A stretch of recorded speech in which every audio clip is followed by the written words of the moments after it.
Anong pinakain mo kay Lola? At gusto niyang pakasalin kita? Nilason mo ba yung isip ni Lola Olivia, ha? Halos madurog ang buto ni Alicia sa mga kamay mula sa maigpit na pagkakahawak ni Asher. Ash, I didn't do anything. Nasasaktan ako. Mahinang tangis ni Alicia habang hinihila ang mga kamay na hawak ng binatang si Asher Montenegro.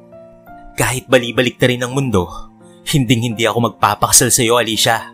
Kahit ikaw ang pinakahuling babae sa mundo, hindi ako magpapakasal sa iyo. Inis na itinulak ni Asher si Alicia. Walang class at elegance kung magsuot ng damit ang babae. Napakasimple na animo'y pinaglumaan na ng panahon. Lagi pang nakapusod ang mahabang buhok na ilang dekada na yatang hindi nakakakilala ng salon. Napangiwi na lamang si Alicia habang sapo ang ulo na nauntog sa padera dahil sa lakas ng pagkakatulak ni Asher.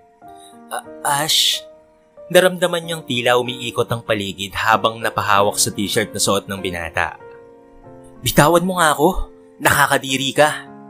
Muling itinulak ni Asher si Alicia na dahilan upang tuluyang mabuwal sa sahig at nawala na ito ng malay. Yun ang tagpong naabutan ni Doña Olivia pagpasok sa salas ng villa. Dylan, anong nangyayari dito? Sigaw ng nahintakutang matanda na nilapitan ng walang malay na si Alicia. Alice! Hiyaw ni Doña Olivia. Napalingon si Asher at ganoon na lamang ang pagkagulat nang itihaya ng lola ang katawan ni Alicia ay maraming dugo ang lumabas mula sa ulo ng babae. Dahil doon ay napalunok na lamang si Asher. Hindi niya sinasadyang itulak ang dalaga. Naiinis lang talaga siya sa pagmumukha ni Alicia. Kaagad na dinala ni Asher ang dalaga sa ospital habang sinusundan naman sila ng black sedan ng Lola Olivia niya. Mananagot ka sa aking damuho ka kapag may nangyaring masama kay Alicia. Lola naman kasi, bakit mo ba kasi ako pinagtutulakan sa babaeng yan? Himutok nitong si Asher. Mabait si Alicia at mahal na mahal ka. Hindi kagaya nung Monique na yon. Mukha lang naman yung pera. Pera lang ang habol sa iyo nun. Singal ng matandang babae sa kanyang apo. Lola, mabait si Monique.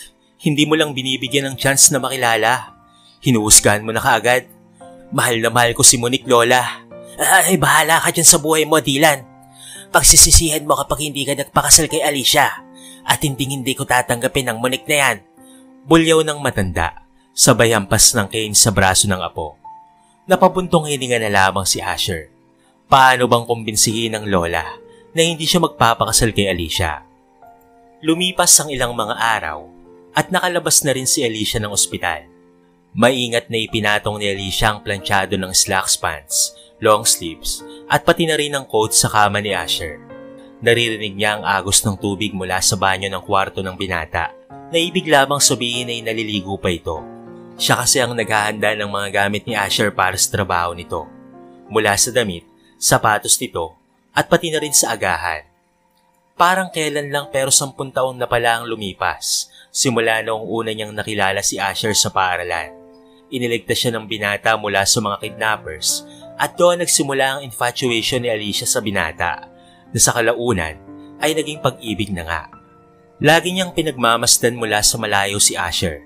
Lahat ng achievements at ganap sa buhay ni Asher ay alam ni Alicia.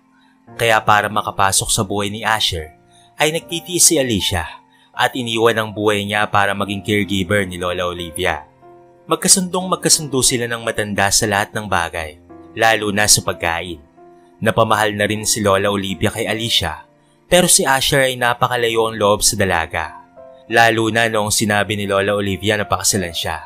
Kaya naman mas lalong nagalit si Asher kay Alicia. Hindi na naaalala ng binata ang nangyari noon. Kung sa bagay, 12 years old pa lamang noon ang dalaga noong nangyari ang kidnapping incident sa school nila. Si Asher naman ay 15 years old pa lamang ng mga panahong iyon at hindi rin naman nabanggit ni Alicia kay Asher na siya ang batang babae na iniligtas nito ng araw na iyon. Anong ginagawa mo dito? Napapitlag si Alicia sa pagmumuni-muni nang dumagongdong ang boses ni Asher sa 4 na sulok ng kwarto. Nakalabas na pala ito ng banyo. Inihatid ko lang ang damit mo, Ash. Napatitig si Alicia sa hubad na katawan nito. Tanging towel lamang na puti ang nakabalabal sa ibabang katawan ni Asher.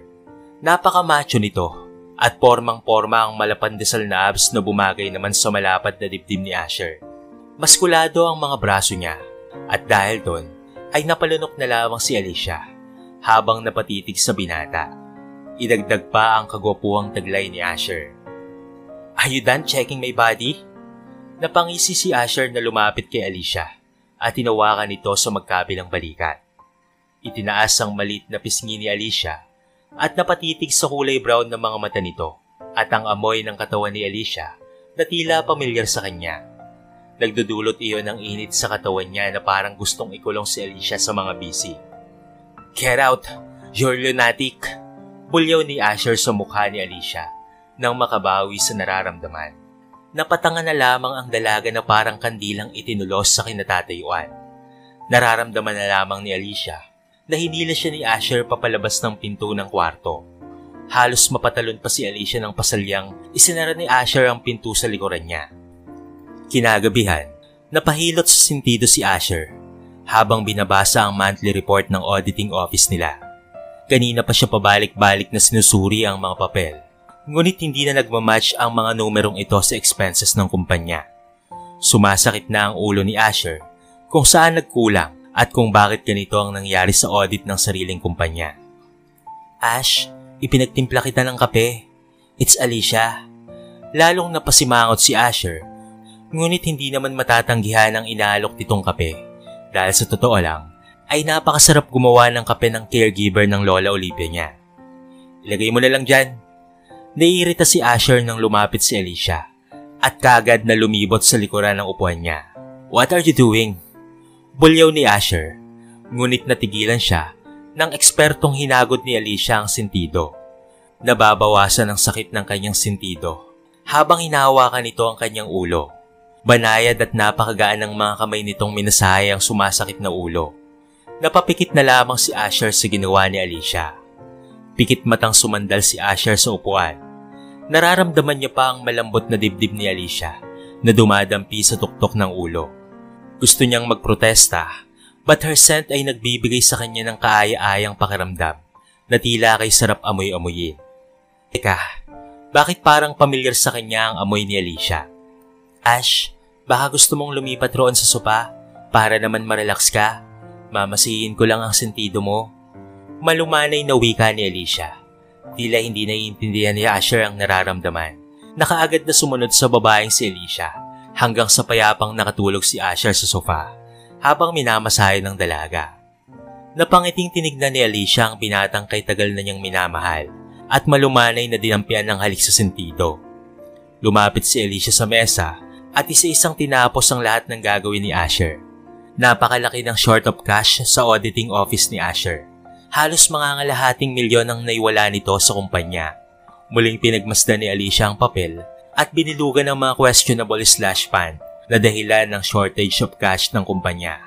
This slush fund ay nawawala na parang bula na wala man lamang proper audit na ginawa kung saan napupunta ang perang iyon. Nakatulog si Alicia matapos gawin ang trabaho ni Asher na nakasandal ang ulo sa mesa. Madaling araw nang magising si Asher at napabalikwas na lamang siya sa bangon nang maalalang hindi pa pala tapos ang gawain niya. Nakatulog siya matapos masahihin ni Alicia ang buong ulo niya. Kaagad na tumungo si Asher sa lamesa at napatanga nang makitang naka-arrange na ang mga papel. Anong ginawa ng babaeng yon? Kinakabahang hinagilap niya ang mga papel dahil sigurado siyang baka hindi na niya mahanap kung hanggang saan ang sequence na natapos niya. Ngunit nabigla na lamang si Asher nang makitang maayos na naka-arrange ang lahat at solve na ang problem niya.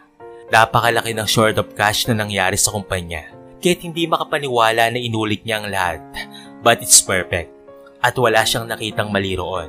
Talagang napakalaki ng perang nawala sa loob ng kumpanya niya, sa loob ng isang buwan lamang. May mga marka na noong mga araw na may nawawalang cash ang binilugan at hindi ito dumaan sa auditing office sapagkat hindi niya ito mahanap sa records ng auditing team. Hindi na muling nakatulog pa si Asher sa isiping ipapatawag niya ngayong umaga ang buong auditing team at ang accounting team ng kumpanya niya. Napaisip si Asher kung sino ang tumapos ng gawain kagabi, kaya't he found himself checking his monitor na nakakolek sa camera sa loob ng study room. Kitang-kita niyang si Alicia ang tumapos ng gawain. paanong napakagaling ng accounting and auditing ang isang caregiver na kagaya nito. Napalunok na lamang si Asher nang makita kung papaano siyang inalagaan ni Alicia kagabi.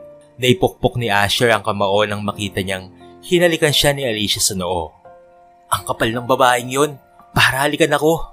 Bumangon muli ang pagkainis ni Asher sa dalaga at inis na nilamukos ng nahawakang papel. Ngunit nahimas niya ang noong hinahawakan ni Alicia at may namumuong kakaibang damdamin sa kanya. Ang kapal talaga ng mukha niya. Paalis na si Asher papuntang opisina nang makita sa gilid ng mga mata si Alicia na nasa kusina at tumutulong sa pagluluto ng mga katulong. Hindi ba natutulog ang babaeng to? Sinilip niya ito sa kusina at nakita itong naghahanda ng baon niya. Ibig sabihin, ito yung nagluluto ng baong dinadala niya sa opisina. Ash, ito na yung baon mo. Itapon mo na lang o kainin mo. Singal niya kay Alicia. Ash, sabi kasi ni Lola na ipaghanda kita ng baon mo. Simula ngayon na hindi na ikaw maghahanda ng baon ko. Naintindihan mo ba? Sa opisina ni Asher, parang sumasakit yung ulo niya sa nalaman na siya pala ang gumagastos ng mga perang nawawala sa kumpanya. Una, bumili siya ng napakamahal na Blue Moon Diamond ring na ibinigay niya kay Monique. Pangalawa, ay nagbigay siya kay Monique ng pera para pang allowance nito sa pagbabakasyon sa Palawan. Sigurado siyang mumurahin siya ng kapatid niyang si Drake sa oras na malaman ang nangyari sa kumpanya nila. Sir, nagkakagulo po sa labas. Napatayo si Drake sa kinauupuan nang marinig ang sinabi ng sekretary. Monique, ibalik mo sa akin yan. Ang kapal ng mukha mo, Alicia. Pumunta ka pa talaga rito sa opisina ni Asher? Inutusan lang ako ni Lola Olivia na dalhin niya rito sa opisina ni Asher. Inutusan ka? O ikaw talaga yung pumunta rito? Ang kapal ng mukha mong babae ka. Isang sampal lang dumapo sa mukha ni Alicia mula kay Monique. Napasa po si Alicia sa pisngi na tila namamaga sa tama ng palad ni Monique. I'm sorry Monique, pero inutusan lang talaga ako ni Lola na dalhin kay Asher yan. Napayuko si Alicia sa nararamdamang pagkapahiya sa nangyari. Binuksan ni Monique ang folder at nakita ang kasunduan na nangangailangan ng perma ni Asher. Naningkit ang mga mata ni Monique nang mabasa ang nilalaman ng kasunduang yon. It is the multi-dollar deal project na ilang buwan niya nang pinaghirapang makuha, ngunit sa hindi niya malamang dahilan ay hawak ng babaeng ito. Monique, mahalaga kay Asher ang kontrata na yan, kaya't ibalik mo sa akin. Mahigpit na hinawakan niya si Monique at nakuha niya ang papel na naglalaman ng kasunduan sa Prime Triad Company. Anong gulo na naman tong dinala mong babae ka ha? Napakagatlabi na lamang si Alicia nang makita si Asher na lumabas mula sa opisina. Ash, tignan mo ang babaeng niya no? Ninakaw niya sa akin yung project na matagal ko nang pinaghihirapang makuha. Napirmahan na yan ng Prime Triad. And now, ninakaw ng babaeng yan. Hindi ko alam kung paanong napunta sa kanya ang dokumentong yan. Umiiyak na napayakap si Monique kay Asher. Walang kahirap-hirap na hinablot ni Asher mula kay Alicia ang folder. At tama nga si Monique. It's the multi-dollar project deal. Ang hawak nitong si Alicia. Naningkit ang mga mata niyang matiim na nakatingin kay Alicia. Ash, hindi totoo yan. Inutusan lang talaga ako ni Lola na dalhin yan sa'yo. Sinunghaling, hindi mo ba alam kung ilang buwan tong pinaghirapan ni Monique ha? Ash, si Lola ang nagbigay sa akin yan. Sinabi niyang dalhin ko raw rito. Lalo mo lang dinadagdagan ng galit ko sa'yo babae ka. Ash, nawala sa akin yung dokumentong yan kagabi. Nabigla na lamang ako na dala-dala niya na pala ngayong umaga. Isusurpresa sana kita. Maarating wika ni Monique na kumapit sa braso ni Asher. Umalis ka na at wag ka nang magpapakita pa sa akin. Naintindihan mo ba? Alis! Sigaw sa kanya ni Asher. Pinagtitinginan siya ng lahat ng tao sa opisina ni Asher at marami pang nagbulong-bulungan ng mga masasamang salita laban sa kanya. Ew, walang hiya talaga ang babaeng yan. Caregiver lang naman yan ni Doña Olivia. Kismis ng isang tauhan ni Asher sa opisina. Si Miss Monique pa talaga ang ninakawan niya ng project. Akala siguro ay paniniwalaan siya ni Senyorito Asher. Napahiya ka no? Tawanan ng 5 babaeng nasa harapan ni Alicia. Sobrang hiyang-hiya si Alicia na nilisan ng opisina ni Asher at umuwi ng Grandville kung saan naroon ang mansyon ni Doña Olivia Alquizar. Isang malakas na sampalang tanggap ni Asher mula sa Lola Olivia nang dumating siya sa mansyon. Hindi naman nakahuma si Monique na nasa tabi nitong si Asher. Kagad itong kumapit sa braso ng binata. At dinala mo pa talagang sinungaling na yan dito sa bahay? Lola, nagkakamali ka. Kung ano man ang sinabi ni Alicia ay hindi na ituloy ni Asher ang sasabihin nang isang kamao na naman ng kanyang Lola Olivia ang tumama sa pisngi niya. Nagkakamali ka sapagkat kasama ko si Alicia nang makipag-deal ako sa CEO ng Prime Triad. Dahil kaibigan ni Alicia si Massimo Priam na CEO ng Prime Triad. Sigaw ni Doña Olivia sa kanyang apo at napanganga na lamang si Asher sa kanyang narinig. Inutusan ko si Alicia na dalhin sa iyan para maresolba mo yung kakulangan ng cash supply sa kumpanya. Naalala kong magkaibigan si Massimo at si Alicia, kaya't pinakiusapan ko si Alicia to make an alliance with Massimo. Pero anong ginawa mo? Mas naniwala ka pa sa lintang yan? Walang ibang ginawa kung hindi waldasin ang ari-arian ng pamilya natin? Lola, let me explain. Matagal ko na po kasing kinakausap yung si Massimo about this, kaya I thought na ang kontratang yon ay siyang bunga ng pagsisikap kong ilapit kay Massimo ang project natin. Paliwanag ni Monique. At hindi mo ba alam na ang nangyari just now sa kumpanya, ha? Oo nga pala, hindi nyo pa pala alam dahil galing pala kayo sa date nyo. Naungot siyang wika ni Doña Olivia na pinandilatan ng mga mata si Monique. Prime Triad, just drop your project. Pagkatapos mong ipaalam na si Monique ang magdadala ng project na yan. Dahil Massimo, just agreed to this deal sa kasunduang si Alicia ang magiging head ng project na ito. Bulyaw ni Lola Olivia. Nang hihinang napailing na lamang si Asher sa narinig. At matiim na tinitingnan ng tumatakbong si Alicia papalapit sa kanila na may dalang tubig. Lola, tama na po. Huwag kang mag-alala. Kakausapin ko si Massimo regarding this deal. Kaya please, tama na po. Napasa po si Doña Olivia sa dibdib niya habang dinuduro ang apo. Napakawala mong kwenta. Ang tigas-tigas ng ulo mong bata ka. Pagsisisihan mo ang lahat ng ginawa mo. Lalo na kay Alicia. Humangos ito habang napapangawi sa sakit na nararamdaman sa dibdib. Lola, tama na po. Asher, dali natin si Lola sa ospital. Sinigawan ni Alicia ang nakatangang binata at saka pa lamang ito tila natauan at napatingin sa lola niya na bumagsak na malapit sa katawan ni Alicia. Matapos ang isang linggo ay nailibing na rin si Doña Olivia. Malungkot na inaayos ni Alicia ang mga gamit ng matanda sa cabinet nang biglang bumukas ang pinto ng silid. Iniluwa doon ng malaking bulto si Asher na matalim na nakatitig sa kanya. Ash, inaayos ko lang ang mga gamit ni Lola. Lalabas ako kaagad rito pagkatapos ko. Anong meron ka? At nagawa mong paamuhin si Lola, ha? Namumungay ang mga matatalim na mga mata nitong lumapit kay Alicia. Ash, lasing ka. Kinakabahan si Alicia nang mapatitig sa mga matatalim na mga mata ni Asher. Nakainom lang ako at konti lang yon. Alicia, why are you so dumb, ha? Kahit galit na galit ako sa'yo, hindi ka pa rin umalis. Bakit? Ano bang meron?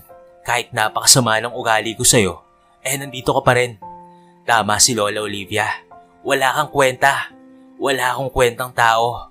But you stayed here in this house. Hinawakan nito ang magkabilang pisngi ng dalaga at inilapit sa mukha niya.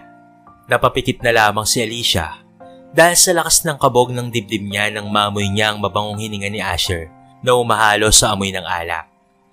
Ash, bitawan mo ako. Marahang tinulak niya ang binata, ngunit hinapit siya ni Asher papalapit sa katawan nito. Hindi ba sabi mo mahal mo ko, Alicia? Hindi ba sabi mo you're willing to spend the rest of your life with me? Nakangising wika ni Asher, habang ang hininga nito ay nasa pisngi ng dalaga, na ngayon ay tila nalalasing na sa sensasyong nararamdaman niya. Ash, mahal na mahal kita. Kahit galit ka, mahal pa rin kita. Kahit ayaw mo sa akin, mamahalin pa rin kita. Kahit ilang ulit mo na akong saktan, Asher.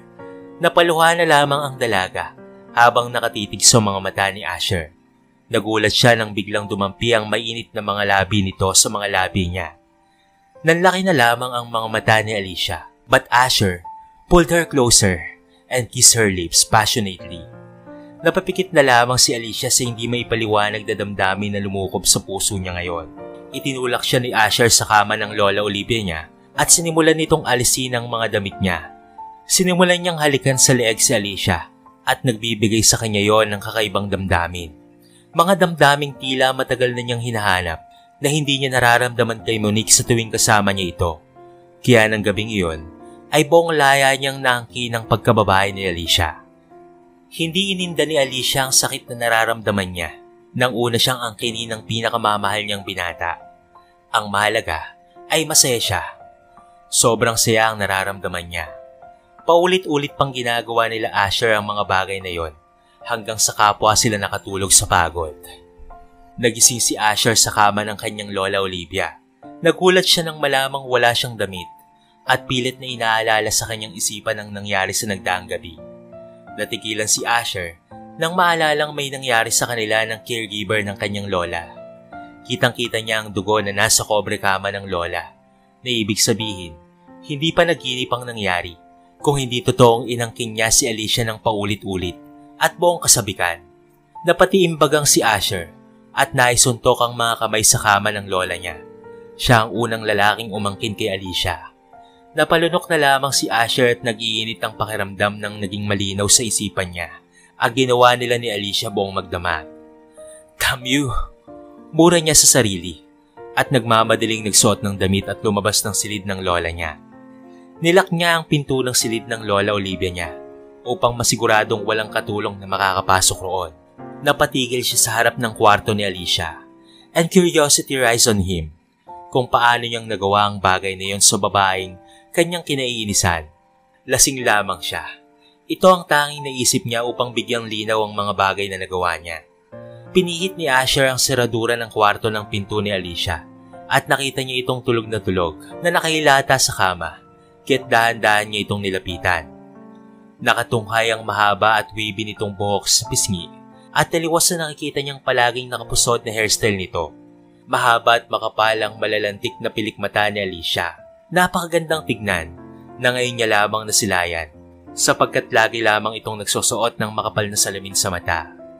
Matakos ang ilong nito at natural na mapula-pula ang labi nitong walang bahid ng lipstick. Para itong isang anghel sa kagandahan.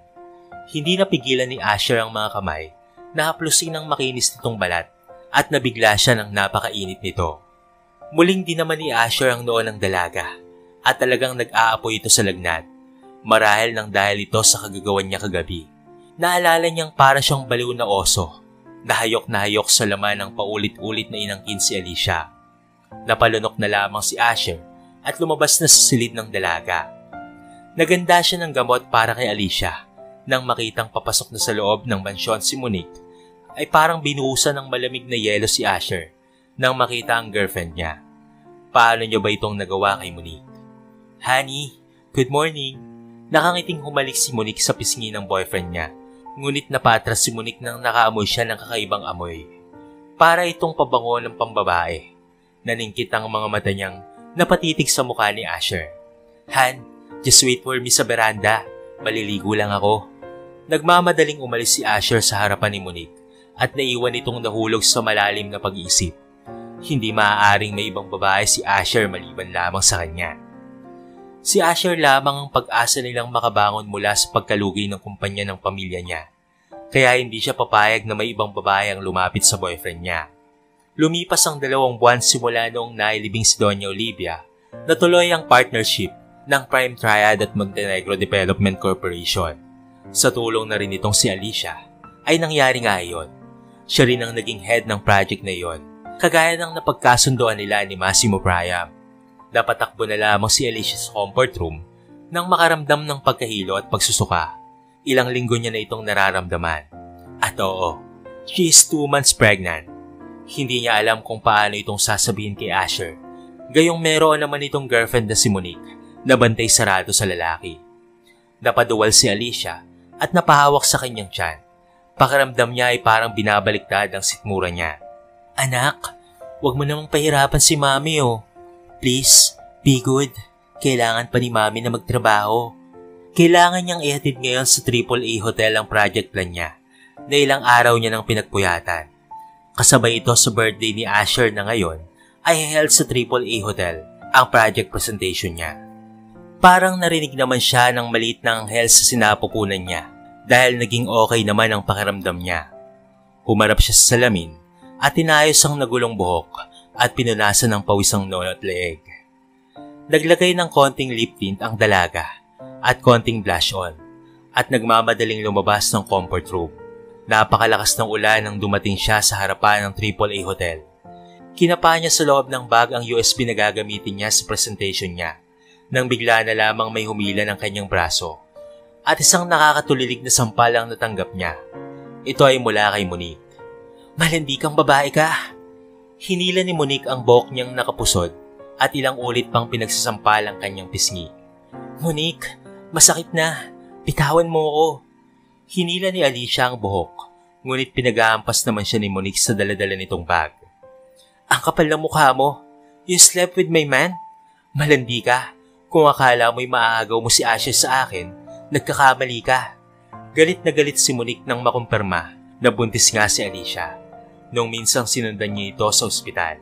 Nagdududa siyang may nangyari sa kanila ni Asher at Alicia noong araw na yon, kaya't nagpupuyos ang damdamin niya sa galit. Papatayin niya ang babaeng ito. "Monique, nagkakamali ka. Wala akong balak na agawin si Asher. Isa ka lang hamak na caregiver. Pero ang lakas ng loob mong tumungtong sa Montenegro Development Corporation." Muli na naman siyang inudngod ni Monique sa sahig. Napambuno silang dalawa, ngunit nag-aalala siya para sa kanyang anak. Basang-basa na rin siya ng ulan. "Monique, tama na.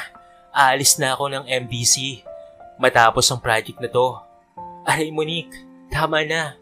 Malakas na itinulak siya ni Monique at napahandusay siya sa gilid ng kalsada. Napahawak siya sa impis niyang tiyan nang maramdaman ang sobrang sakit ng sinapupunan niya. Sakto naman muli siyang dinaluhong ni Monique nang may dumaang sasakyan at nagip silang dalawa sa isang malaking truck. Malamig ang pakiramdam ni Alicia. Napakasakit ng buong katawan niya at ramdam na ramdam niyang malakas na tulo ng ulan sa katawan niya. Napakaramdam niya'y umiikot ang paligid niya. Kitang-kita niya ang pagdaloy ng dugo sa kanyang binti. "Anong ginawa mo, Monique?" Sa nahihilong paligid ni Alicia ay kitang-kita niyang inalalayan ni Asher si Monique na ngayon ay maraming pasa ang katawan na natamo dahil sa pagtilapon ng katawan nito sa kalsada. "Ash, that woman, push me sa rumaragasang sasakyan." Umiiyak na yumakap si Monique sa katawan ni Asher. "Alicia!" Nanginginig at galit na hinawakan ni Asher si Alicia. Ramdam niya ang mga daliri nitong halos bumaw na sa kanyang katawan. "Ash, dalhin mo ako sa ospital, Ash. Yung anak natin." Nanginginig na umawak sa braso ng binata si Alicia. Hindi narinig ni Asher ang mga sinasabi ni Alicia dahil sa sobrang lakas ng ulan. Honey, ang sakit ng katawan ko. Nabali ata yung buto ko." Sigaw naman ni Monique. Itinulak siya ni Asher at pasalampak siyang napaupo sa kalsada. Ash, tulungan mo ko. Yung anak natin." Mahinang wika ni Alicia habang kitang-kita niyang binuwat ni Asher si Monique patungo sa sasakyan nito at bumalik para duruin siya. "Kapag may nangyaring masama kay Monique, mananagot ka sa akin." "Asher, tulungan mo ko." Itinaas ni Alicia ang kanyang kamay, ngunit bahagya lamang iyong pinaalis ni Asher at iniwanan siyang unti-unting nawawalan ng malay.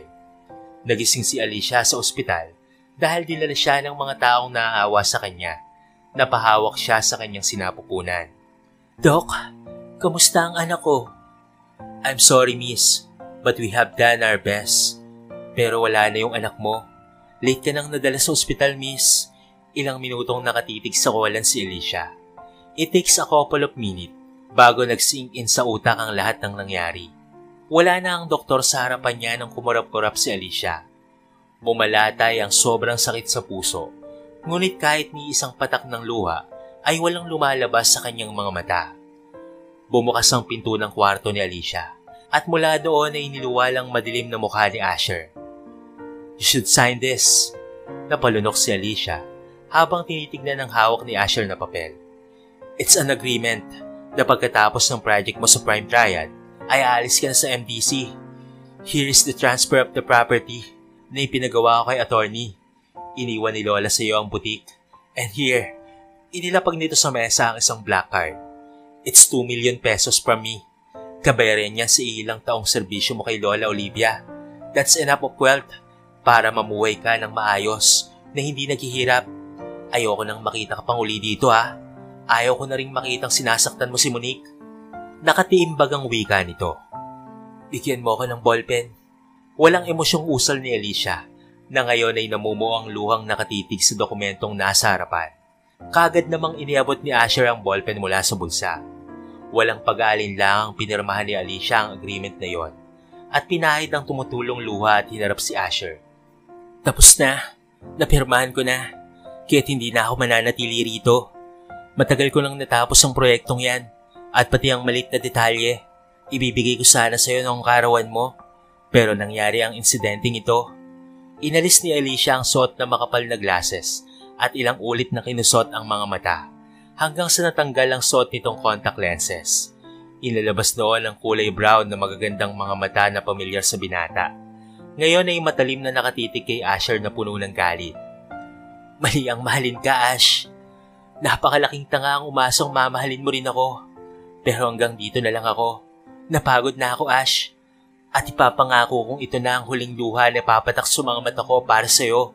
Sa muling pagkikita natin, kaaway na ang turing ko sa'yo dahil Ash Montenegro. Paalam. Napakurap si Asher sa narinig na sinabi nitong si Alicia. Ito ang unang pagkakataon na kinausap siya ng babae ng ganito. Napakalayo sa Alicia na nakilala niya bilang caregiver ng Lola Olivia niya. Kinuha ni Alicia ang cellphone sa loob ng bag at may tinawagang numero. Paps, kunin mo na po ako. Uwi na po ako sa atin. Nasa Southeastern Hospital po ako. Uwi na po ako sa bahay, Paps. Kagad na pinatay ni Alicia ang cellphone at mabilis ito tinanggal ang swerong nakakabit sa braso. Tumayo si Alicia sa hospital bed at nakapaang naglakad papalabas ng kwartong yon. Nagulat si Asher sa ginawa ni Alicia. Hindi man lamang nito kinuha ang property na ibinigay ng Lola Olivia at ang black card na may lamang 2 million pesos. Parang nainsulto ang pagkatao ni Asher sa ginawa ni Alicia. Mukha talaga siyang pera kahit kailan. Kulang pa talaga ang 2 milyon na yon at ang butik ni Lola na ibinigay sa kanya ng libre. Nagpupupuyos sa damdamin ni Asher sa ginawa ni Alicia sa kanya at nagmamadaling sinundan nito. Hindi niya napinansin ang pagtawag sa kanya ni Monique na noon ay nasa labi ng hospital. Saktong nakarating na si Asher sa labas ng ospital nang nakita niyang may isang matandang lalaki ang yumakap ng maigpit kay Alicia at pinupog ng halik ang noon nito.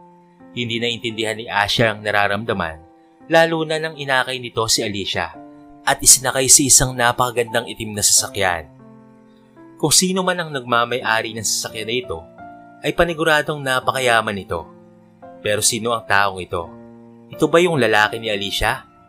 Parang nag-aapoy sigalit si Asher nang maalalang ilang minuto pa lamang binabanggit sa kanya ni Alicia na mahal siya nito.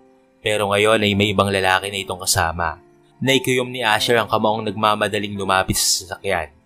Hindi niya maintindihan ang bugso ng damdamin at galit na kanyang nararamdaman sa ngayon. Parang nagiinit ang kanyang pakiramdam nang isiping may ibang lalaking humahawak sa katawan ni Alicia. Alicia!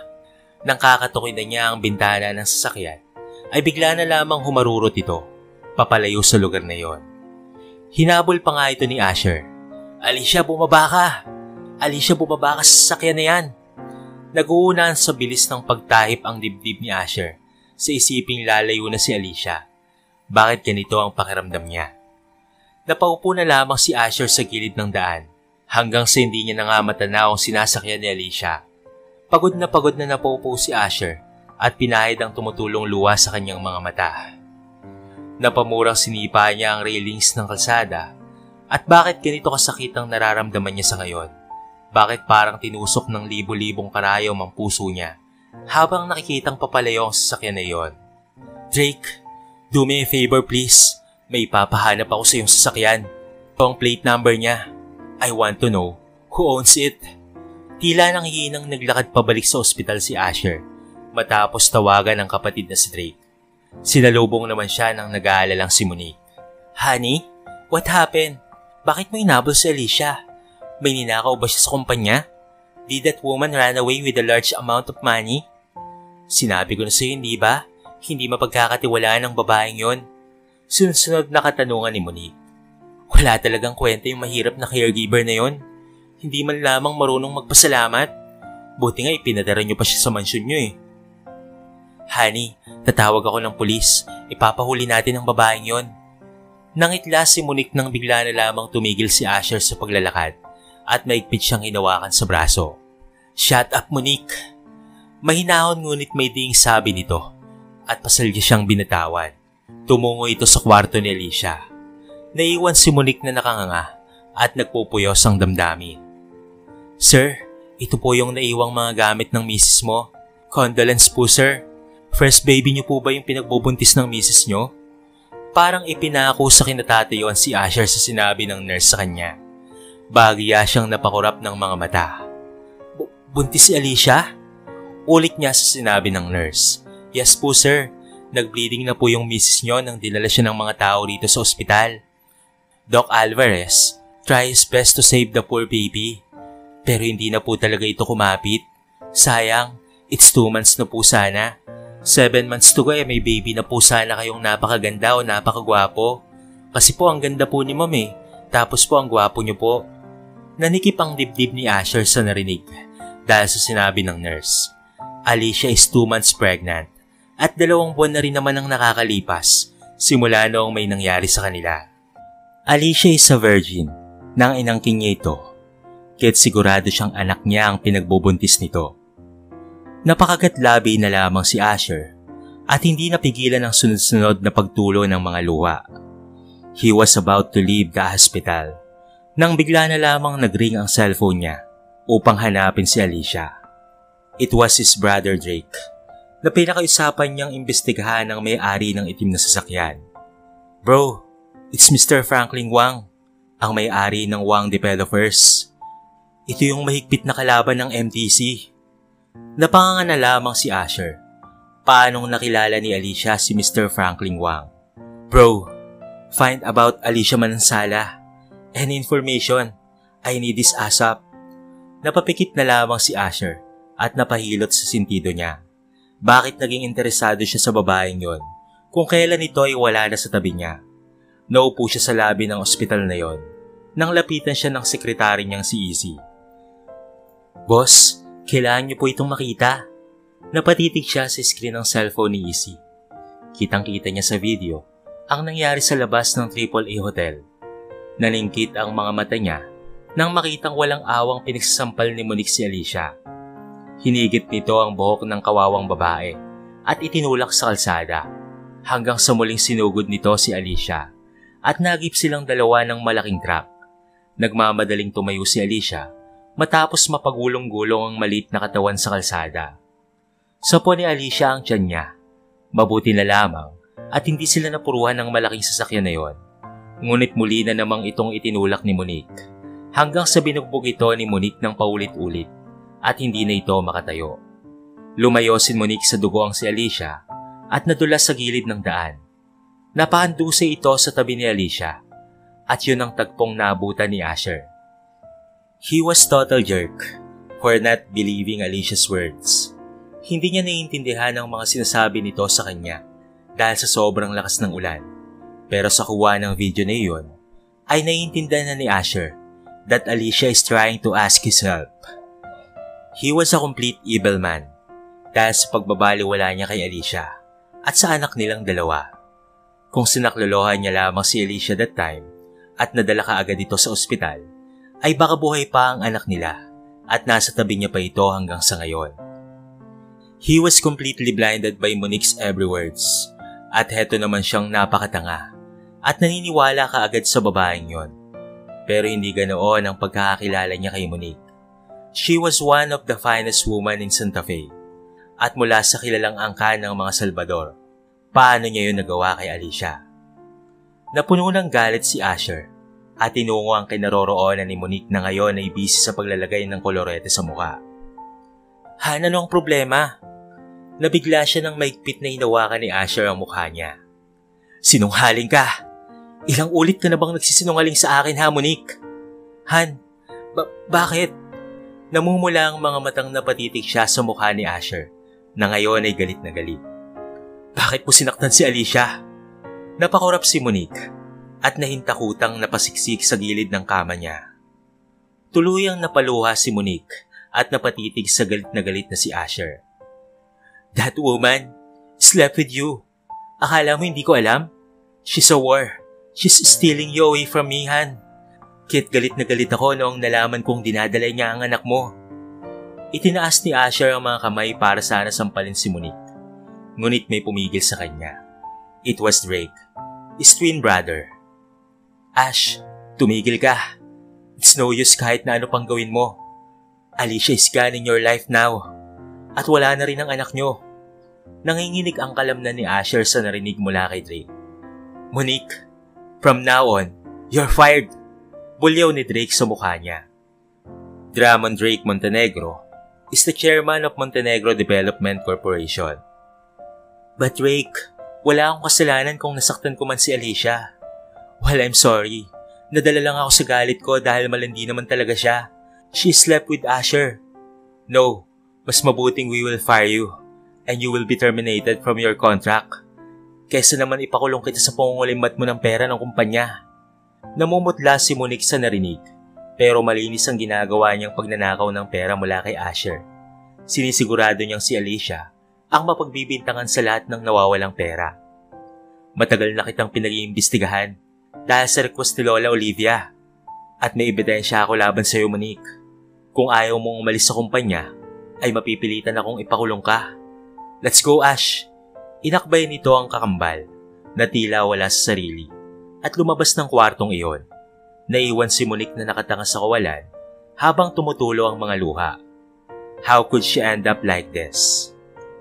Isang linggo ang nakalipas. Habang supsop sa trabaho si Asher, wala na siyang balita pa kay Alicia. He ends up nothing. Dahil walang makuha-kuwang impormasyon si Drake sa babaeng nagngangalang Alicia Manansala.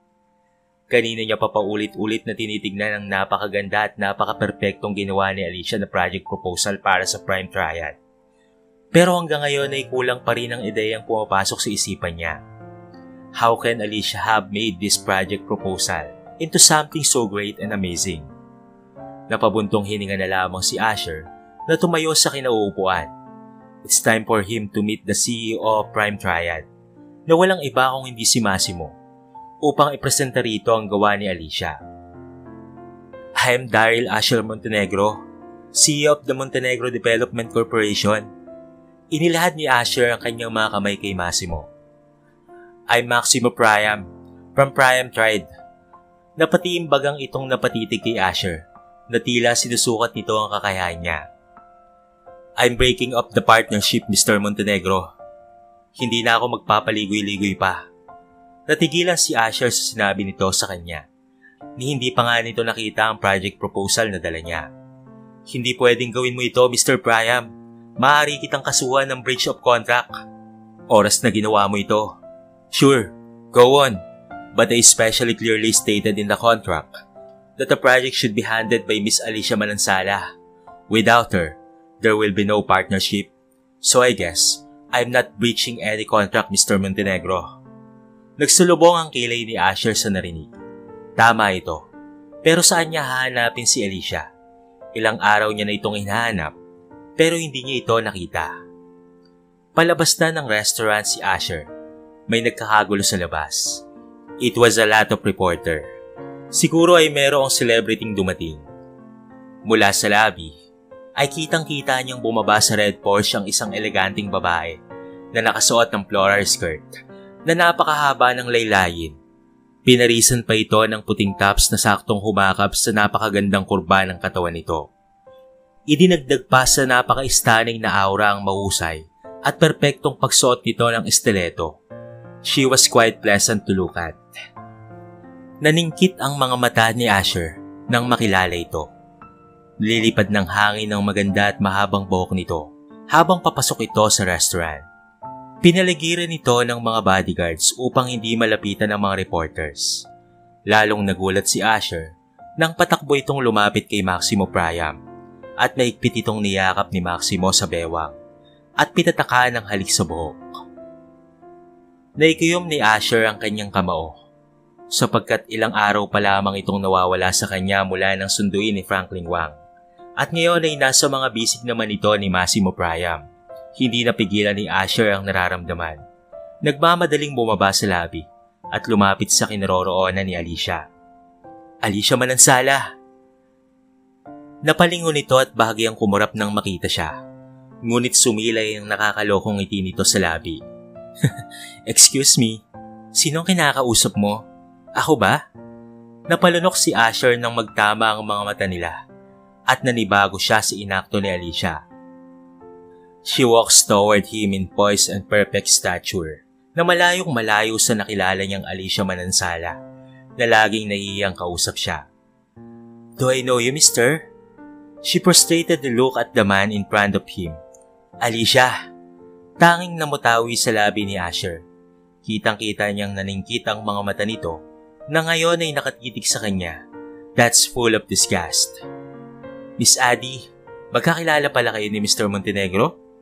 Miss Addie, saan po kayo nagpunta this past 2 years? Bigla na lang po kayong nawala sa kasagsagan ng karir niyo eh. Miss Addie, babalik na po ba kayo sa business world?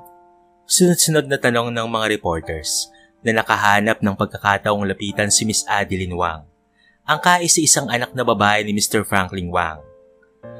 Napatras si Adeline nang dinumog siya ng mga reporters. Ngunit isang bakal na mga braso ang pumoprotekta sa kanya laban sa mga to. Its Asher shielded her from everyone's praise.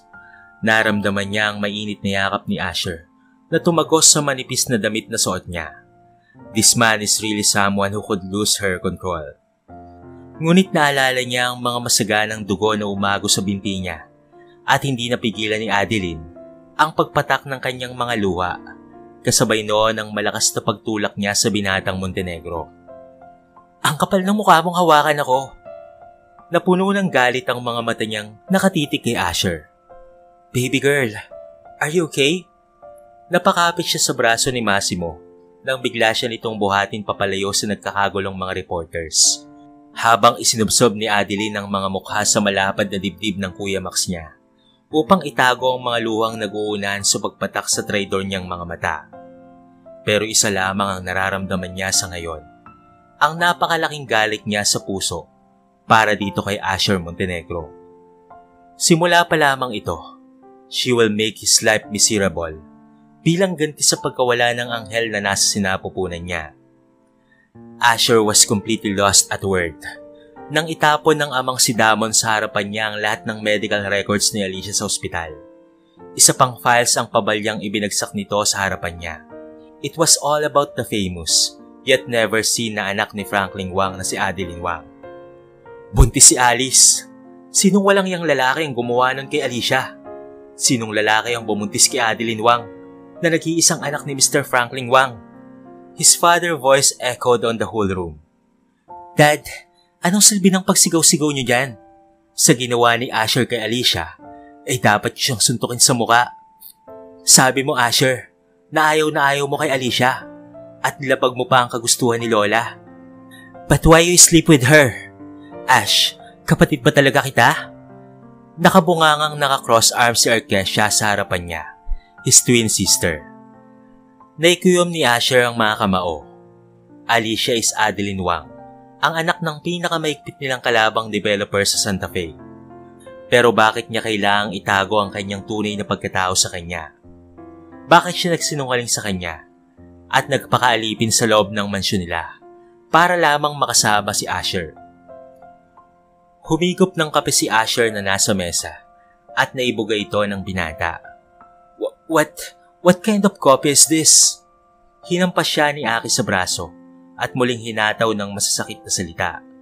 So ano na? Hindi masarap yung kape ko, Ash? Inahanap-hanap mo yung lasa ng kape ni Alicia? I mean ni Adeline Wang?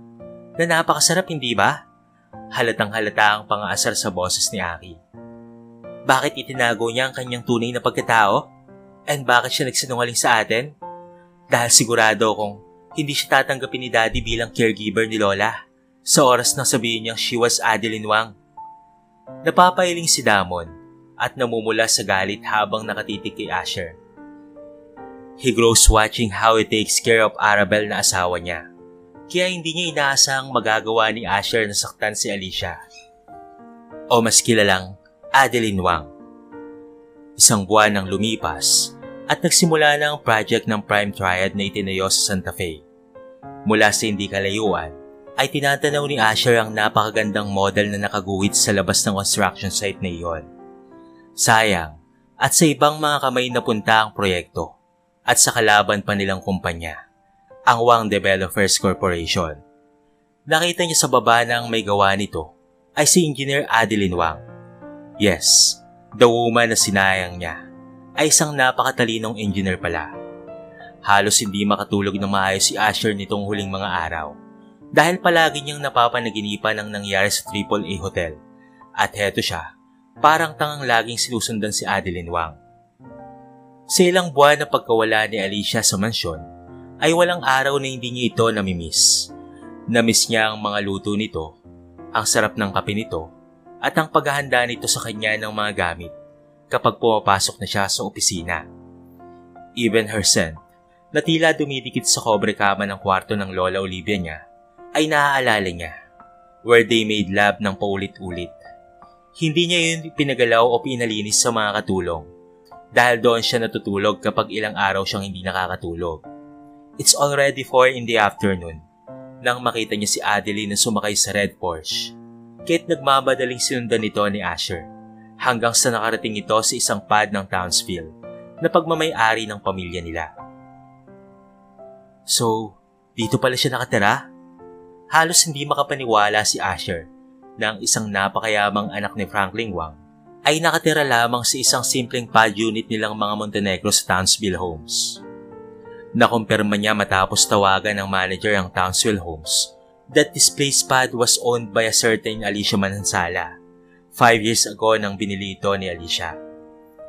Bumaba si Asher sa sasakyan niya at wala sa sariling kumatok sa gate ng pad ni Adeline. "O Max, akala ko ay mamaya ka pang..." Natigilan ito nang makita siya. So inaasahan itong si Massimo ang mapagbubuksan niya ng pinto. "What do you want, Mr. Montenegro?" She coldly asked. "Why did you lie to me, Alice?" Malungkot na tanong ni Asher. "Well, I'm bored in my life. Kaya't pumasok ako bilang isang caregiver sa pamamahay niyo. Are you done? May ginagawa pa ako. Kaya pasensya na." Akmang isasara na nito ang pinto nang iniharang ni Asher ang malaking katawan nito sa may pintuan. "Alice!" Mahigpit na niyakap ni Asher si Adeline. "I miss you so much, Alice." Naningkit ang mga mata ni Adeline sa narinig at ubod ng lakas na itinulak si Asher. "Get out, Asher! I don't want to see your face ever again. So get out!" "Alice!" "It's Adeline. Patay na si Alicia. Pinatay mo na si Alicia kasabay ng pagkamatay ng anak ko. Pinatay niyo na rin si Alicia. Kayong dalawa ng babae mo." Puno ng galit na wika ni Adeline. "Adi, I didn't know na buntis ka noon. You didn't tell me anything. Adi, I'm sorry. I'm sorry talaga." Hindi na napigilan ni Asher ang kanyang sarili at tuluyan nang napaiyak at niyakap ang babaeng sobra niyang namimiss. "Bitawan mo ako, Mr. Montenegro." Napahagulgol na sunod-sunod na sinuntok ni Adeline ang binata, pero sobrang higpit ng mga yakap nito sa kanya, kung kaya naman hindi talaga siya makawala. "Ilang ulit akong humingi ng tulong sa iyo, Asher. Sabi ko idalhin mo ako sa ospital. Nakiusap akong iligtas mo ang ating anak. Pero anong ginawa mo? You didn't listen to me. Instead, si Monique ang kinampihan mo. You go to Monique kahit nakita mo akong duguan that time. Sobrang lupit mo, Ash. Ang lupit-lupit mo. That's why I hate you so much. I decided to stop loving you and hate you instead. Galit na ako sa iyo. Kahit bitawan mo ako, Asher. Bitawan mo ako." "Adi, mahal kita. I'm sorry kung nasaktan kita. I'm sorry kung hindi kita nakita noon. I was blinded by hate dahil akala kong kagaya ka rin ng ibang babae na pera lamang ang habol sa akin. Kaya Adi, patawarin mo sana ako. It was Monique, Asher. Si Monique ang pera lang ang habol sa iyo. Pero ako, ibinaba ko ang sarili ko para lang sa iyo. Dahil mahal kita. Kinalimutan ko ang identity ko para lang sa iyo. Dahil mahal na mahal kita. Nagpakakatulong ako. Naging alipin at ibinigay ko ng tuluyan ng pagkababae ko sa'yo. Pero anong ginawa mo, Asher? Sinaktan mo lang ako at sinayang mo ang pagmamahal na inilaan ko para sa'yo. Kaya bitawan mo na ako. I hate you. I hate you, Asher Montenegro. I hate you so much. Napapaluhang walang humpay ang pagsuntok ni Adeline sa malapad na dibdib ni Asher. Adi, hindi ako susuko sa pagmamahal sa'yo. Hindi ako susuko hanggang sa mapatawad mo na ako. I will do everything, Adi, para lang mapatunayan ko sa'yo kung gaano kita kamahal. At pinagsisisihan ko na ang lahat ng nagawa ko sa'yo, Adi. Mahal na mahal kita. Siniil siya ng halik ni Asher sa labi. But Adeline bite his lips, kahit nabitawan niya ang babae. Napasa po siya sa dumudugong labi niya. Bastos ka! Kinuha ni Adeline ng isang flower vase at binasag sa sahig. Isasaksak ko sa katawan mo ang basag na vase na to kapag hindi mo ako tinantanan. Lumabas ka na! Sigaw ni Adeline. What happened here? It was her big brother Massimo. Max, napaiyak lalo si Adeline nang makita ang kapatid at tumakbong yumakap kay Massimo. What did you do, Montenegro? You harassed my girl, ha? Napatiimbagang si Asher sa nakita kung paanong yumakap si Adeline sa lalaking ito. Napuno ng selos ang puso niya. Siya dapat ang niyayakap ni Adi. Siya lang dapat ang umahawak sa babaeng ito. Tila hinihiwa ng matatalim na mga bagay ang puso niya sa kanyang nakita. Get out, Asher! Get out! Maingat na inalis ni Massimo si Adi sa pagkakayakap sa kanya at sinugod si Asher ng suntok. Umalis ka na dito. Baka kung mapatay pa kita. Ani nitong binunot ang baril sa tagiliran. Max, don't do that. Hindi ka masamang tao. Nanginginig na inaplos ni Adi ang mga kamay ni Massimo na may hawak na baril. Asher, ano ba? Umalis ka na. Sigaw ni Adeline sa kanya. Nagpahid ng mga luha si Asher at napatitig sa galit na mga mata ng dalaga. Hindi ako susuko, Adi. Hindi ako susuko sa'yo. Lumipas ang isang buwan na wala nang ibang ginawa si Asher kung hindi ang sumunod ng sumunod kay Adeline kahit laging nasa tabi nito si Massimo. Kahit araw-araw na nasasaktan si Asher sa napaka-sweet na si Massimo, ay wala siyang pakialam. Drake slammed the papers in front of Asher. Ash, you lose another project. Ano ba naman to? Drake, I'm sorry. I gave up on that project dahil si Adeline ang kalaban ko. Napabuntong hininga na lamang si Drake habang nakatitig sa kanyang kakambal. Ash, this is our company's project supposed to be. This is the first time you gave up on something over the Wangs Developer Incorporation. Bakit ha? Bakit, Asher? I don't want to fight with Adeline. She is the project engineer of that, so I gave way to her. Asher, naiintindihan kong mahal mo si Adi Wang, na nagsisisi ka na sa kabaliwan mo. Pero bakit mo pinakawalan, Ash? This is our business. Malulugi tayo sa ginagawa mong yan. Napahilot si Drake sa sentido niya. Drake, I want to cool up. Kahit just this time lang. Let Aki handle my position sa kumpanya. Just this once, please. Napapahiling na lamang si Drake at awang-awa sa kanyang kambal. This was his first time being down. Asher has always been competitive at hindi nagpapatalo lalo na sa business. But this time, he really got hitten by a hard blow on his face. Maaga pa lamang ay nasa construction site na si Adeline at sinecheck ang trabaho ng mga tauhan niya. Medyo mainit na ang sikat ng araw nang mapagpasya niyang sumilong muna sa ilalim ng malaking puno na sinadya niyang hindi paputol dahil magbibigay ito ng kaaya-ayang atraksyon kapag matapos na ang construction ng building na ito. Napapikit na lamang si Adeline at isinandal ang likod sa malaking puno ng kahoy habang naupo na rin sa dumuhan nang maramdaman niya ang presensya ng taong sobra niyang kinainisan. Napaamang siya nang makita ang maaliwalas na mukha ni Asher. Hindi ito pangkaraniwang view na palagi niyang nakikitang gayak ng lalaki. He was wearing a plain white t-shirt at rag pants na pinaresan ng rubber shoes. Idagdag pa ang magandang puting rosas na hawak nito. He looked so fresh and handsome. Ngunit nagsalubong ang mga kilay ni Adi nang maalala kung paano siyang dinurog ng taong nasa harapan niya ngayon. Akmang tatayo na sana si Adeline nang hinawakan siya ni Asher sa mga kamay niya at saka pinigil. Let me talk to you please. Wala tayong dapat pag-usapan, Asher. Adi, please, just give me another chance. Mahal kita. Mahal na mahal kita. And I know nagalit ka pa rin sa akin. But please, Adi, patawarin mo ako. Parang tinusok ng kutsilyo ang puso ni Adeline sa pagsusumamo ng taong ito. Kung siguro dati nangyari ang ganito, magpapaparty siya dahil sa sobrang saya. Magtatatalon siya dahil sa sobrang tuwa. But that love that has been wasted ay wala nang natira kung hindi pagkamuhi at galit para sa taong ito. Di ba nandidiri ka sa akin dahil mahirap lang ako? Hindi classy, hindi elegante? So you stay away from me para matahimik na ako sa buhay ko. Bakit mo ba ako ginugulo?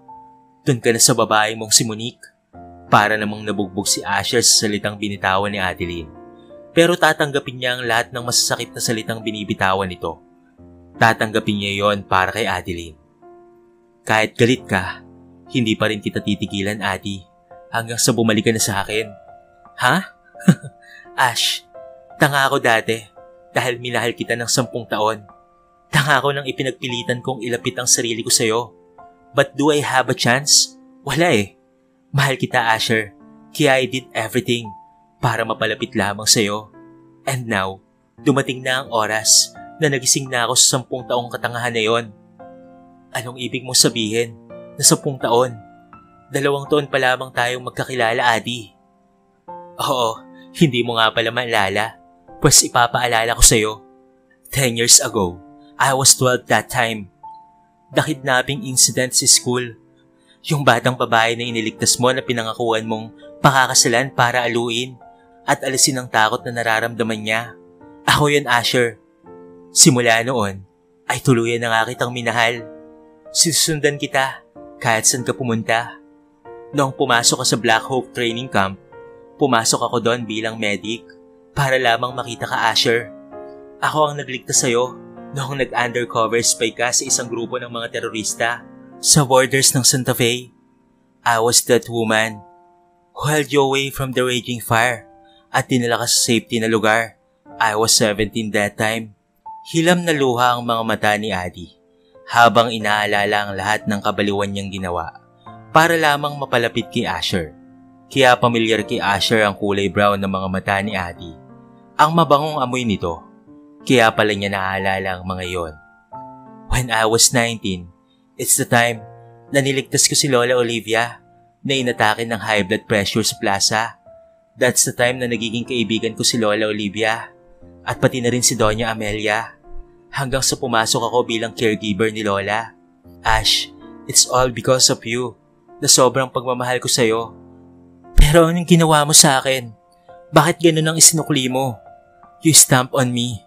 Ininsulto mo ako. Minaliit mo ako. Binaboy mo ako. At pinatay mo ang anak ko.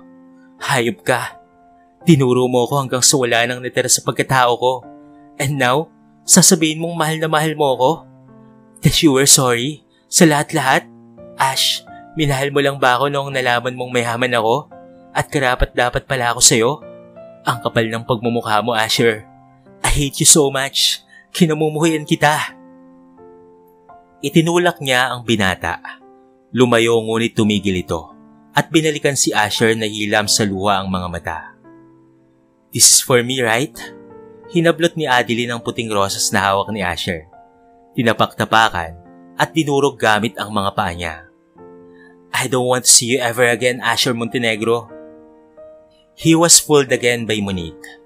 Nagising si Asher noong tinamaan siya ng bala 5 years ago. Noong nasa training camp siya at inaalagaan daw ni Monique.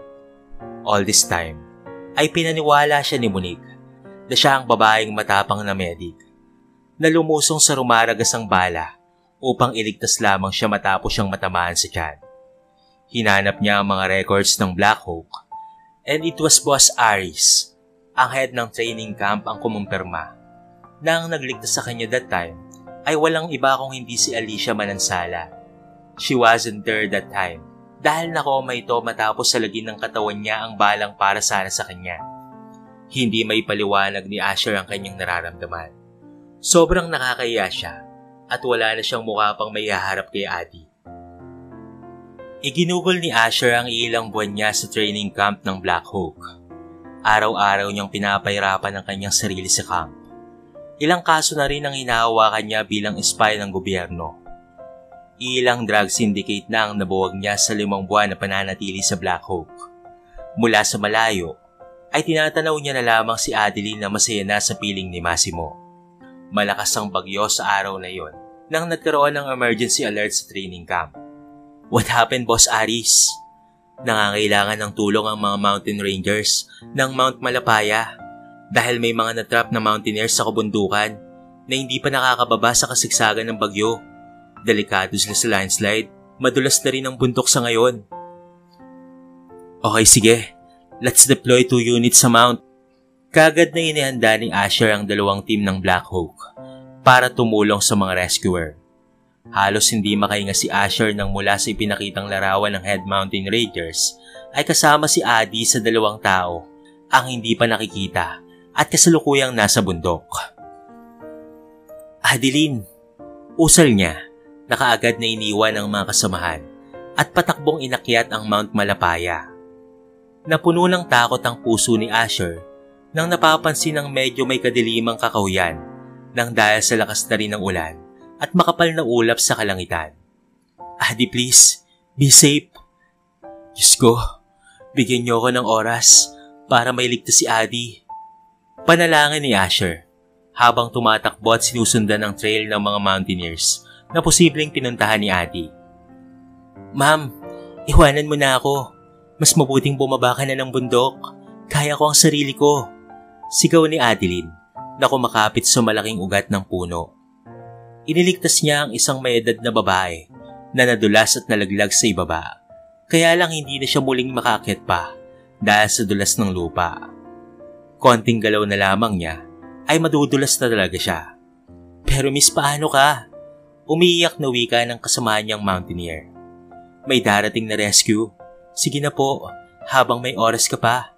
Sigaw ni Adeline nang biglang gumalaw ang puno dahil sa lakas ng hangin.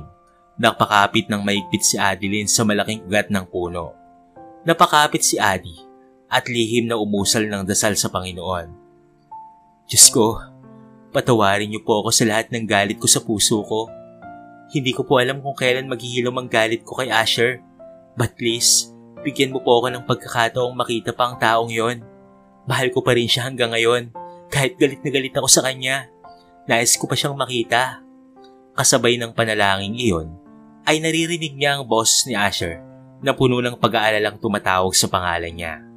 Adeline! Adeline! Nasaan ka na, Adi? Napamulat si Adi dahil sa kanyang narinig. Nananaginip pa siya o nag-iilusyon dahil ilang buwan niya na ring hindi nakikita si Asher. Adi, sumagot ka kung naririnig mo ako. Adeline! Asher! Mahinahong usal ni Adeline nang makita niya ang bulto ni Asher na nasa itaas niya. Ash, nandito ako! Napapaluhang sigaw ni Adeline. Totoong si Asher nga ang nakikita niya, hindi isang imahinasyon lamang. Adi, wait! Ililigtas kita dyan. Itinali ni Asher ang lubid sa bewang niya at walang kahirap-hirap na bumaba ito sa kinalalagyan ni Adeline. Adi, salamat sa Diyos at ligtas ka. Dininig niya ang mga panalangin ko. Napaluhang niyakap ni Asher ang dalaga. Hindi may paliwanag ni Adeline ang nararamdaman kung masaya ba siya o galit ba siya. Pero naninikip ang dibdib niya habang nararamdaman niya ang mainit na likido na mula sa mga mata ni Asher na naglalandas sa balikat niya. Nilulusaw ng mga luwang yon ng sakit, galit, at pati na rin poot na nadarama niya para kay Asher. Ilalabas kita rito. Bulong nito at tinanggal ang lubid mula sa pagkakatali sa bewang niya at itinali sa maliit na bewang ni Adeline. Ngayon itutulak kita, Adi, hanggang sa makaakyat ka na. Natigilan si Adeline. Papaano si Asher? Kapag nakaakyat ka sa itaas, ilaglag mo sa akin ang lubid, okay? Tumango naman si Adeline at bago pa man siya nito binuhat, ay sinil siya ng halik ni Asher sa labi. Buong pagmamahal, pag-iingat at pananabik ang halik na ipinadama nito sa kanya na hindi niya nagawang tanggihan. Mahal na mahal kita, Adeline Wang. Alicia Manansala. Patawarin mo sana ako. Nabigla siya nang iniangat siya ng binata sa lupa. Go! Grab the rope upang makaakyat ka. Magaan lang naman ang katawan ni Adeline, kaya't kagad siyang nakakyat at itinaas at nagmamadaling tinanggal ang pagkakatali ng lubid sa bewang niya at itinapon ito kay Asher.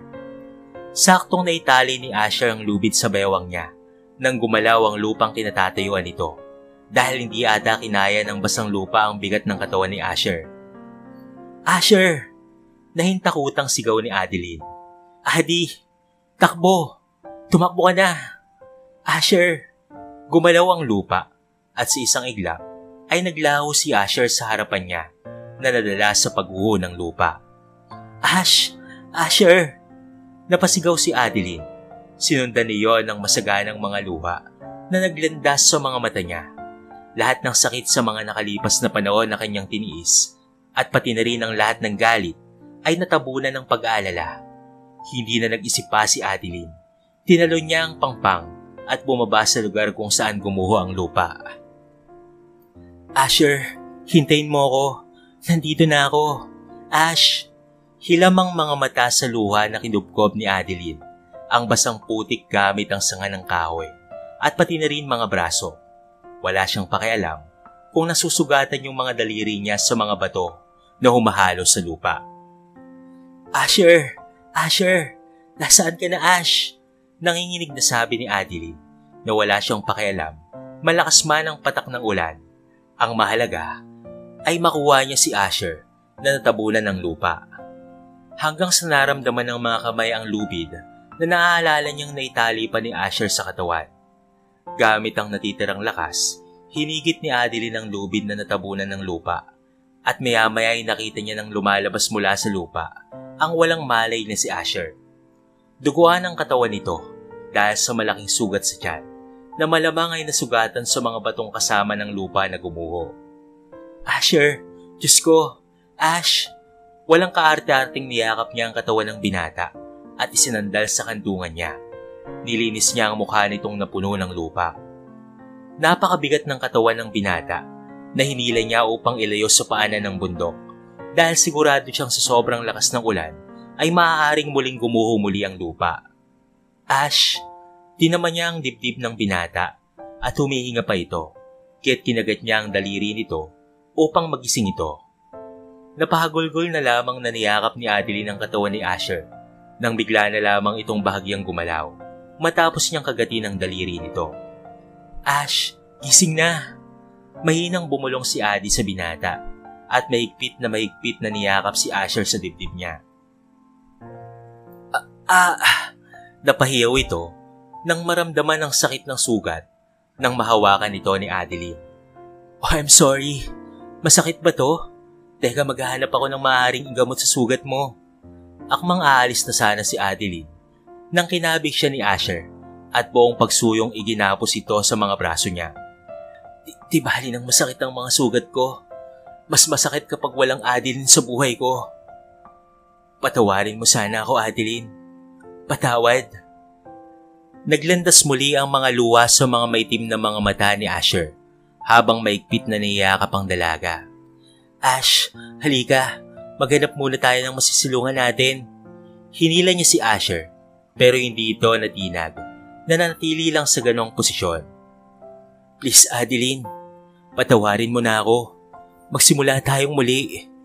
Kahit anong parusa ang ibigay mo sa akin, tatanggapin ko. Hayaan mo lang akong lapitan ka. Liligawan kita. Susuyuin kita. At araw-araw, hayaan mo akong mahalin ka, Adeline. Please. Pumiyok ang boses nito at napangiwi dahil sa sakit ng likod. Sa kanya palang naramdaman ang pagkamanhid ng kanyang katawan. Ash, anong nangyari sa'yo? Nag-aalalang hinubad ni Adeline ang suot nitong t-shirt at sa kanya pa nakita ang napakalaking sugat sa likod ni Asher. Bumagsak ako mula sa butuhan kanina. Mahinang usal nito na namimilipit sa sakit na nadarama. Ash, Maghahanap ako ng halamang gamot, okay? Hintayin mo lang ako rito ha. Napapikit si Asher sa sakit at muling nawalan ng malay. Asher! Ash! Mahal kita. Kahit galit ako sa'yo, pero mahal pa rin kita. Hintayin mo ako, mahal ko. Maghahanap lang ako ng gamot. Hilam sa luha ang mga mata ni Adeline na naghahanap ng mga halamang gamot na maaaring makapagpagaling sa pagdurugo ng maraming sugat ni Asher. Baka bago sila makuha ng rescuer, ay mawalan na ito ng dugo.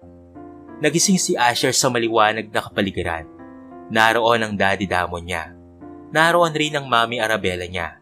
Naroon rin si Drake at pati na rin si Aki. Naroon rin sila Don Mateo at Doña Amelia. Ang mag-asawang Uncle Damian at Auntie Patricia. Pati na rin si Dre at pati na rin si Ayesha. Pero wala roon si Adeline. Kung sa bagay, napakalaki ng kasalanan niya kay Adeline at pati na rin sa anak nila. Hey, gising ka na pala. Untag sa kanya na Drake. Magpagaling ka dahil ikaw ang hawak ng proyekto na yan. Sinumpong ng katamaran ng kapatid nating si Aki. Kaya wala kang pagpipilian kung hindi ang bumalik sa pagiging CEO mo sa MDC. Napakunot no si Asher. Salbahe naman ang mga kapatid niyang to. Hindi pa nga siya nakalabas ng ospital ay binigyan na kaagad siya ng trabaho. Kailangan mong magpalakas, Ash, dahil ang kontratang yan ay gagawin mo sa loob ng 3 araw lang mula ngayon. Maarting wika ni Aki. Ano? Pambihira. Anong proyekto ba to? Iritadong kinuha niya ang folder at pinuksan. Natameme siya nang makita ang nilalaman ng proyekto. It's a wedding plan na isasagawa sa Queensland Hotel na pagmamay-ari ng Montenegro. And it's Adeline Wang's wedding plan proposal. Parang tinarak ng maraming kutsilyo ang puso niya dahil sa kanyang nabasa. Magpapakasal na si Adeline at Massimo. Siya pa talaga ang kinuwang wedding planner sa mismong hotel pa na pagmamay-ari niya. Kung nakakamatay ang tingin, ay kanina pa siguro namatay si Drake sa mga matatalim na tingin na ipinupukol niya. Hindi ko tatanggapin yan. Parusa na ba ito ni Adeline sa kanya? Ito na ba yung hinihingi niyang parusa? Natuon ang paningin ng lahat nang pumasok sa pinto si Adeline. Kasama itong si Massimo. Habang nakakapit pa ito sa braso ni Massimo. Guys, iwan niyo muna kami ni Asher. Kailangan namin pag-usapan ang detalye ng kasal. Mabilis pa sa alas 4 nagsilabasan ng lahat hanggang sila na lamang dalawang naiwan sa loob ng kwarto. Anong nangyari sa mukha mo, Asher? Akala ko ba'y gagawin mo lahat mapatawad lang kita? Asik ni Adeline sa binatang tilalikuran siya at humarap sa kabilang banda. Adeline naman, kasal mo talaga ang pinapagawa mo sa akin? Namumula ang mga mata ni Asher na nakatitig sa mga mata ni Adeline. And so, hindi mo gagawin? Nakataas kilay na wika ni Adi. Adi, magpapakasal ka na sa iba? Adeline, wala na ba talaga akong pag-asa sa'yo? Adi, mahal na mahal kita eh. Sana'y patawarin mo kung nasaktan kita noon. Patawad kung pinahirapan kita.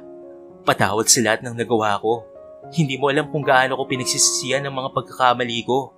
Pero kung magpapakasal na kayo ni Massimo, please, wag ako ang gawin mong wedding planner. At wag sa hotel ko. Maghanap na lang kayo ng iba. Babalik na lamang ako sa training camp pagkalabas ko rito. Ah, ganon? So iiwan mo ako? Di ba ikaw tong may sabing gagawin mong lahat para mapatawad lang kita, ha? Tapos iiwan mo ako? Nagulat si Asher nang pitikin ni Adeline ang nonya. Ash, sino namang nagsabi sa'yo nang papakasal kami ni Kuya Massimo? Magkapatid kami. Kapatid ko yung bakulaw na yun eh. Dala niya lang ang apelido ni Mami Teresa Priam. Napatitig si Asher kay Adeline. Kung ganun, hindi mo kasintahan si Massimo Priam? He's my big brother, Ash. Natatawang wika ni Adeline na lalong ikinaganda nito. Ngunit nalungkot naman ang mukha ni Asher. Kung ganun, sinong papakasalan nito? Who's the lucky guy na pakakasalan mo, ha? Gumuhit ang matinding sakit sa mga mata ni Asher sa tanong na yon at tila sinasaksak ng libo-libong punyal ang puso ng binata. Ngunit bago pa man sumagot si Adeline sa katanungang iyon, ay siniil niya ng halikang nakaawang labi ni Asher at sumilay ang matamis ng ngiti sa mga labi. Ikaw ang pakakasalan ko, Asher. Ikaw yon. Yung lalaking galit na galit ako.